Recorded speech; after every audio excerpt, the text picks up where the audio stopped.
Phil Rushton, who came up with this concept of differential K, which he applied to understanding the sort of patterns of covariance across racial groupings. And among other groupings as well, he also saw differential K as an explanation for covariance among traits that characterize people with high versus low socioeconomic status, although that's not really talked about that much. Phil Rushton made a very explicit prediction in his 1985 Personality and Individual Differences paper, which was the paper that started the ball rolling. As far as this whole area of research into life history as a source of human individual differences, that's where it began. That was ground zero for it. If you look for evidence that people were applying a life history theoretic approach to understanding individual differences prior to Phil Rushton, there are very, very few concrete examples of this. So it seems that Phil Rushton was really the first to say, well, look, all of this personality variation, all of this cognitive variation, this temperamental variation, these differential susceptibilities to mental health issues, this physiological variation, all of this stuff seems to correlate for reasons that social scientists and anthropologists and psychologists are at a loss to explain. So maybe this covariance among these things is due to an underlying singular K-like dimension, that's what he said. And of course, he then applied it to the study of group differences. And for this, he got in a lot of trouble. And he also applied it to understanding species-level differences as well. He was one of a handful of people to publish a paper showing that there is just one life history continuum, big sort of RK factor across species. And this was in a 2004 paper he published in the journal Intelligence. But he's most well known for his book, which came out, I believe, first in the early 90s. Its third expanded edition was published, or rather self-published, in the year 2000. And that was Race, Evolution and Behaviour, and that's the work for which he is most infamous. Now, the key prediction that Rushton made is that life history variation of the individual differences level should also subsume intelligence. And what he argued was that, well, there are these associations at the cross-population level, so between racial groups or between national populations, when you look at the average trait levels. Phil did a lot of work on this. What he noticed was that there were, in fact, correlations between IQ, brain size and life history traits. So, of course, he reasoned that what's happening is low life history in individuals, in addition to having all of these dispositions towards being very caring of their offspring and building strong attachments and being very future-oriented, that they also had larger brains and therefore higher intelligence. So Phil Rushton saw intelligence as being part of a human life history matrix. And he made this prediction several times, actually.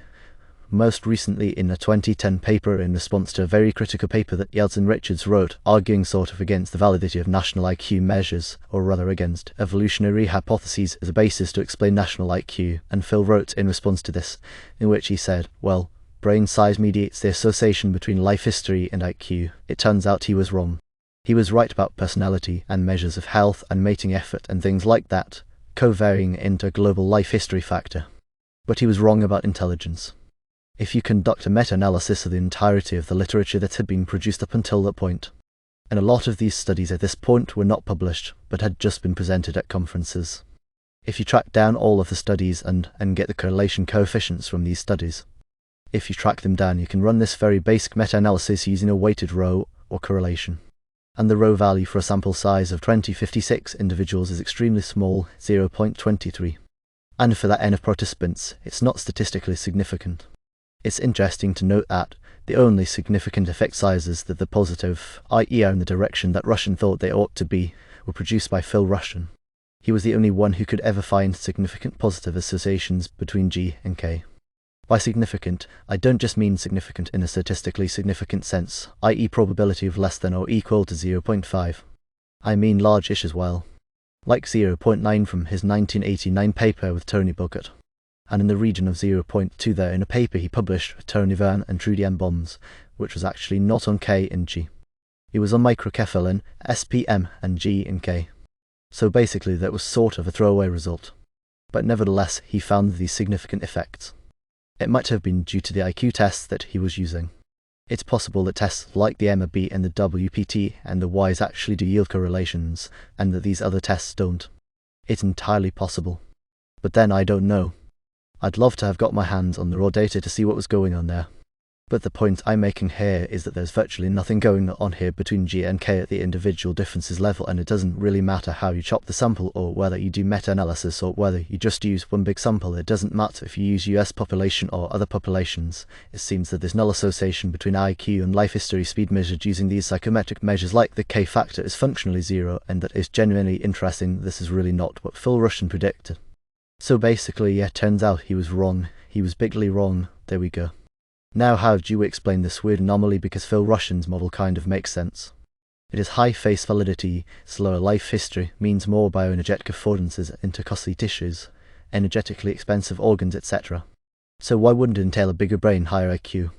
Indeed, this is exactly what seems to be going on when you compare between species or subspecies or what have you. So why do these things seem to fall apart at the individual differences level? Well, this is an interesting question, and this sort of cuts to the quick of how it's very, very important to separate distal selection pressures, which have operated over very long periods of time, to generate differences between populations of the sort that give rise to species differences or subspecies differences, versus the active selection pressures, which are present within a population which act to structure and partition genetic variation among traits, and how those two processes are actually quite separate from one another, and can work in opposing directions, and can lead to results which give rise to a thing called the Simpson's paradox. The Simpson's paradox is when you see aggregates of a population like nations, and then you can't find correlations of the same traits between populations. This is called the Simpson's paradox. This is an ecological fallacy, when you take what you know based on the structuring of traits and the covariation among traits between populations, and then apply them at the individual level. Now a good example of this is in subjective well-being, is a thing called the Easterlin paradox. And that's about the trends over time in wealth and subjective well-being being a certain way, whereas within and between populations they're a completely different way. So that's one example of a Simpson's paradox, is how you just can't generalize from one case to the other. But the lack of a GK correlation of the individual differences level is a textbook example of the Simpson's paradox in action. So the lack of any kind of main effect of one on the other, I think, was kind of obvious all along when you actually thought about how the selection pressures historically will have shaped variation in these traits. So for example, life history relevant traits are known to be maintained by some form of frequency-dependent selection. It's not entirely known exactly which variants are involved. The genetic architecture of personality is still largely unknown, but it's possible that a lot of the variation is due to balancing selection which takes place as a result of hedging. So in other words, you have different personality strategies reflecting different ecological strategies, and the variation in these buffers of population against what's known as spatio-temporal heterogeneity. So if you're living in a sort of heterogeneous environment, it makes sense to have this variation. These different niches need to be filled essentially. So if the environment shifts in a certain way, you still have another reserve of a population. You can say it's almost an inevitable outcome of group selection, because these groups are superorganisms and they need to be able to hedge against uncertainties. They have all this variation at their disposal. This is essentially D.S. Wilson's niche-splitting a behavioral polymorphism model.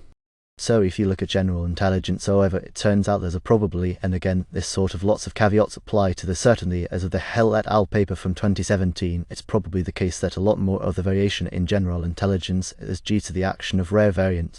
So it turns out that although we've got these good polygenic scores for IQ that suggest that IQ is also subject to this sort of balancing polymorphism selection, the actual real genuine bona fide additive variance component of IQ is probably about 50% of the full heritability.